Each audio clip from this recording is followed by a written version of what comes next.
preciso te contar que o São Paulo mandou mal demais. Abrir mão de um cara super bom, de graça e tendo prejuízo. Para falar também sobre o São Paulo, que desperdiçou um caminhão de dinheiro nos últimos meses. Te atualizo sobre decisão tomada no São Paulo em relação à Arboleda. Isso sem falar em Vitinho, lateral direito do Botafogo. Ele pode sair de graça do Fogão para completar Galo de olho em ex-atacante do São Paulo. Mauro Icardi livre no mercado. Vou falar sobre as últimas de mercado, bastidores, finanças e muito mais. Fala aí pessoal, sou Jorge Nicola, bem-vindos a mais um vídeo do canal, sempre bom ter vocês por aqui. Antes de começar, só pedir para deixar like, se inscrever no canal e ativar as notificações. E o São Paulo tem desperdiçado um caminhão de dinheiro, logo o tricolor que passa por enormes dificuldades financeiras. Bora explicar. Com as demissões em 2 meses de Hernan Crespo e Roger Machado, São Paulo desembolsou mais de 6 milhões de reais graças a multas rescisórias.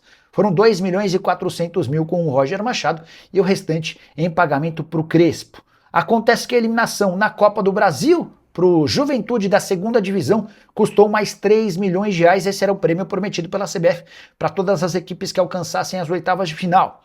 O fato de não jogar como mandante nas oitavas no Morumbis também vai tirar do São Paulo a chance de faturar entre 1,5 milhão e 2 milhões de reais livres de impostos. Para completar, o salário do novo técnico, Dorival Júnior, e de seus auxiliares vai sair na casa dos 2 milhões de reais por mês. É de longe o maior salário já pago pelo São Paulo a um treinador desde a fundação do clube. E inclusive bem mais do que os vencimentos dos seus antecessores. O Crespo e seus auxiliares custavam 1 milhão de reais mensais, Roger Machado e sua comissão técnica saíam por 800 mil. É por essas e outras que o São Paulo já adiantou 1 bilhão e 400 milhões de reais em recebíveis, que vieram de acordos com o banco, FIDIC, patrocinadores, receitas comerciais, entre outras. Informação importante no São Paulo, o tricolor quis dar uma de bonzinho, mas se deu muito mal com a perda do seu técnico sub-20. Quero trazer detalhes exclusivos sobre a saída de Alan Barcelos e a chegada de Júlio Batista. Você vai lembrar, o Alan Barcelos, técnico super bem sucedido na base do São Paulo, chegou a ganhar Copinha, Copa do Brasil, entre outras. Ele teve, na virada do ano, uma renovação do contrato. Seu vínculo foi prorrogado e seu salário aumentado. O Alan Barcelos ganhava 32 mil reais mensais e passou a ganhar 65 mil por mês, com mais 5 mil reais de auxílio moradia. Pois bem, nesse novo contrato figurou ou passou a constar uma multa de 3 meses de salário em caso de demissão ou em caso de pedido de demissão. A gente está falando de uma multa de 195 mil reais. Pois bem, o Alan Barcelos, incomodado com a promessa não cumprida de ser utilizado no time principal, ainda que como um auxiliar técnico fixo, o Barcelos pediu para ser demitido. E o Biasotto, que é o homem forte das categorias de base, acabou aceitando o pedido de demissão sem cobrança da multa de 195 mil reais e aceitando pagar 20% da multa do fundo de garantia destinado ao Alan Barcelos. Ou seja, o São Paulo permitiu que o Alan Barcelos saísse de graça e ainda decidiu pagar 20% da multa do FGTS. Para completar toda a lambança, o Alan Barcelos acabou sendo anunciado poucos dias depois como novo técnico do Palmeiras Sub-20, o grande rival do São Paulo nas categorias de base nos últimos anos. Você acha que não dá para a história piorar, certo? Errado. Júlio Batista, contratado para o lugar do Alan Barcelos, vai até aqui muito mal. São 5 partidas com 3 empates contra Cuiabá, Cruzeiro e América Mineiro e 2 derrotas contra Corinthians e Bahia. São Paulo hoje é o 15º colocado no Campeonato Brasileiro Sub-20. Só 12 pontos conquistados em 12 jogos. Importante lembrar que o 18º, o 19º e o 20º colocados são rebaixados. A única boa notícia pro torcedor são paulino, Marcos Antônio pode voltar ao tricolor para o confronto de sábado contra o Botafogo pelo Campeonato Brasileiro, partida marcada para o Morumbis. E o São Paulo tomou uma decisão definitiva a respeito de Arboleda. Vale a lembrança de que no último final de semana, depois da derrota por 2-1 para o Fluminense no Rio de Janeiro, o presidente Arrim Assis afirmou para jornalistas que Arboleda seria reintegrado e que no período de no máximo 10 dias estaria à disposição do novo técnico Dorival Júnior para atuar pelo time principal. Pois bem, Nessa segunda-feira, antes da apresentação de Dorival Júnior, Rui Costa, o executivo de futebol do São Paulo, pediu a palavra para afirmar que não haverá reintegração, abre aspas para o Rui. O Arboleda está treinando separado, permanecerá treinando separado e não será reintegrado ao elenco do São Paulo. Isso é uma decisão da diretoria tomada antes da chegada do Dorival, por todos os motivos que vocês já conhecem. Dá para dizer que houve uma mudança radical na postura da diretoria. Repetindo, no sábado, a RIMACIS havia assegurado que Arboleda seria reintegrado. As notícias dos últimos dias davam conta de que uma reunião entre Dorival Júnior e Arboleda na manhã dessa segunda-feira definiria se o zagueiro equatoriano voltaria a treinar com o restante do elenco para ficar à disposição ou não. O que dá para dizer é que essa conversa não foi das melhores. Outro ponto importante. A repercussão entre torcedores do São Paulo da notícia de que o Arboleda poderia voltar depois de ficar um mês sem dar satisfação no Equador, essa repercussão foi muito ruim. E aí os dirigentes lembraram que a última vez que a diretoria decidiu comprar uma briga com a torcida, a coisa não funcionou em relação a Roger Machado.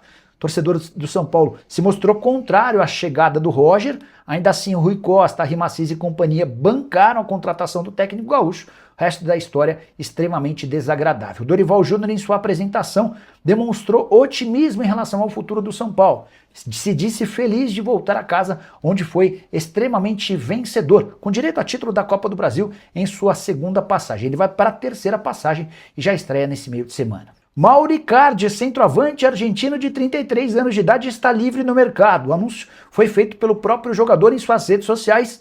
Ele tem vínculo com o Galatasaray até junho, mas não terá seu vínculo renovado. Dessa maneira, Mauro Icardi já se colocou à disposição do mercado. Há quem garanta que o Atlético Mineiro sondou as condições para um eventual negócio. Vale a lembrança de que o Icardi ganhava 3 milhões e 700 mil reais por mês no Galatasaray, acaba de conquistar o 4º título nacional pelo clube e disputou 132 jogos com 76 gols e 24 assistências. Caberia no seu clube do coração? O que você pensa sobre Mauro Icardi? Centroavante que já viveu ótimos momentos, vive um momento de instabilidade, dá para dizer até que de baixa, mas seria titular na grande maioria dos clubes do Brasil, ou estou errado? Já uso o espaço para comentário e opine também sobre o tema, beleza? E o Atlético Mineiro está de olho em ex-atacante do São Paulo. Você lembra do Lucas Ferreira? Jogador formado na base de Cotia, atacante pelo lado de campo, vendido na temporada passada pelo São Paulo junto ao Shakhtar Donetsk, operação de 10 milhões de euros. Primeira temporada do Lucas Ferreira na Ucrânia não foi boa. 30 jogos, 3 gols e 2 assistências. Ele foi mais reserva do que titular, embora tenha atuado em 3 dos últimos 5 jogos do Shakhtar como titular nessa reta final de temporada. Processo de adaptação, dificuldades normais, chegou a ter proposta oficial do Corinthians em janeiro. A ideia do Timão era contratá-lo por empréstimo. Na oportunidade, o Shakhtar entendeu que não era hora de negociá-lo. Vamos entender agora se para metade do ano, às vésperas de uma nova temporada, o Shakhtar mantém essa decisão de segurar o jogador. Lucas Ferreira tem enorme capacidade, mas ainda não parece pronto para grandes momentos. Estou curioso para saber o que será do futuro do atleta, e esse movimento do Atlético me parece dos mais interessantes. E Vitinho, lateral direito do Botafogo, pode deixar o clube de graça.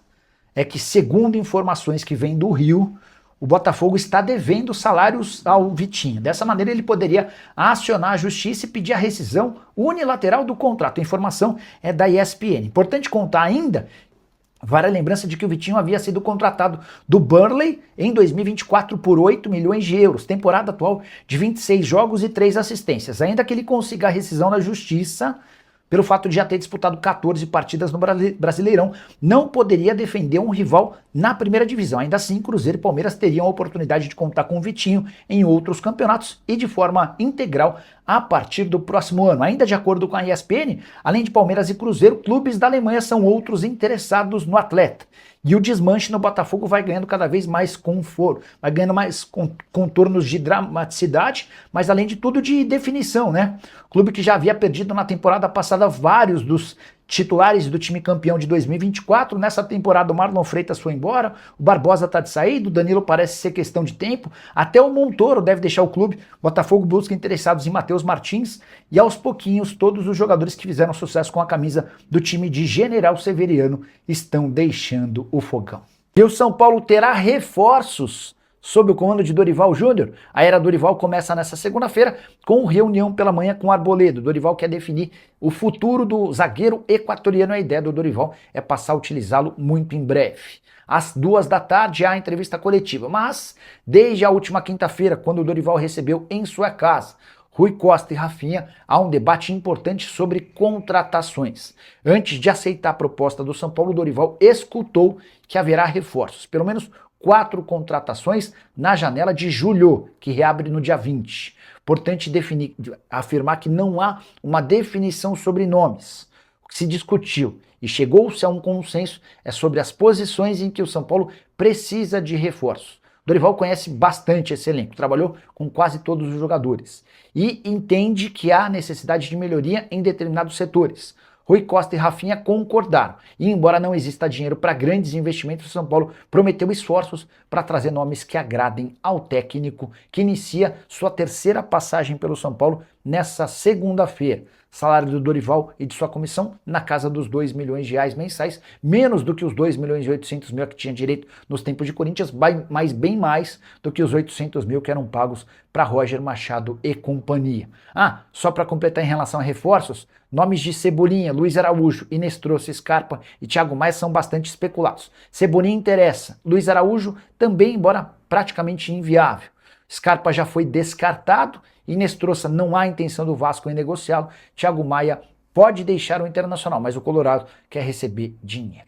E você, na condição de dirigente do São Paulo, buscaria quais nomes para reforçar o tricolor? Use o espaço para comentário. Só não esquece de deixar like, de se inscrever no canal. A gente se encontra assim que surgir notícia. Tchau. Nicola, você sabe quem são os jogadores que o Dorival pediu para o São Paulo? Não, Valber, na reunião de quinta e também de sexta, falou-se de reforços, de até 4 posições, de 4 atletas que precisariam ser contratados, mas não especificamente nomes. Dorival falou sobre atletas que ele entende, posições que ele entende que precisam ser contratadas para reforçar o elenco. O Rui e o Rafinha expuseram também a ideia deles, o que eles pensam sobre as necessidades. Então já há um diagnóstico sobre que posições precisam ser atacadas na janela da metade do ano. O São Paulo reafirmou nesse encontro com o Dorival que não há grana para grandes investimentos. Você vai pensar num Elinho de 13 milhões de euros, esquece. Você vai pensar no Luiz Araújo por 6 milhões de euros, esquece. Mas o São Paulo prometeu ao Dorival esforços na busca por contratações. Alcateia Agency. É engraçado que, apesar de todas as críticas e problemas, se o São Paulo está uma bagunça aos olhos da organizada do São Paulo e a imprensa, quem está abaixo está como? Pois é, Alcateia, a verdade é que o Roger caiu, não só pelos resultados, mas pela indignação do torcedor com a demissão do técnico anterior. O Crespo é demitido com o São Paulo dividindo a liderança do campeonato com o Palmeiras. Fosse um momento normal do São Paulo em 4º lugar no Brasileiro, líder do seu grupo na Sul-Americana, queda na Copa do Brasil, é óbvio que causaria barulho, mas não seria o fim do mundo. Mas, cara, quando você já tem um técnico que baixou demais o índice de aproveitamento em relação ao anterior que caiu, ninguém sabe ao certo o porquê, aí a coisa fica bastante difícil, né? O Valber Souza, Nicola, descobre aí quem é o camisa 10 que o Dorival pediu para o São Paulo. Vou mandar mensagem para o Rui Costa, vamos ver se a gente consegue alguma atualização para vocês. Ferrarese matando a pau no Botafogo e o São Paulo com esses pés de rato na zaga. É uma vergonha essa diretoria.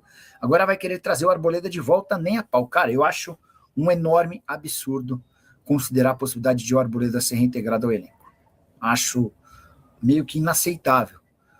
Cara, e os outros jogadores que estavam no elenco, que não faltam em treino, que não chegam atrasados? O cara ficou um mês ausente, sumido, desapareceu do mapa. E você vai reintegrar um cara como esse?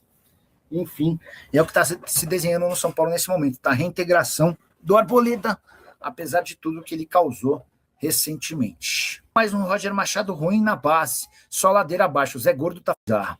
E o gol anulado do Corinthians, porque a bola não estava no círculo do escanteio. Boa. Apareceu mais um Roger Machado ruim na base, só ladeira abaixo. O Zé Gordo está falando sobre o Júlio Batista, técnico contratado para substituir o Alan Barcelos. Estava fazendo um levantamento aqui. O Júlio Batista, à frente do Sub-20, está a 6 jogos sem vencer. Nesse final de semana, pelo Campeonato Brasileiro Sub-20, América 1, São Paulo também 1, tá? E o mais maluco é que o São Paulo liberou o Biasotto, sem cobrança de multa e com o tricolor arcando com parte da multa, tá? Vamos lá, só para... O Júlio Batista foi contratado para o lugar do Alan Barcelos, certo? O Alan Barcelos tinha renovado seu contrato recentemente com o São Paulo. E esse novo contrato garantiria ao São Paulo, já que o Barcelos quer sair, paga a multa de 3 salários. Ele ganhava 65 mil reais por mês. Estamos falando de 65, 180, mais 15, quase 200 mil reais. Era isso que o São Paulo deveria receber se cobrasse o valor da multa rescisória. Não cobrou. E mais, pagou 20% do FGTS, a que tinha direito o Alan Barcelos, como ele não foi demitido. A consequência, o presente que o São Paulo ganhou, a ida do Alan Barcelos para o Palmeiras, o grande rival, tá bom?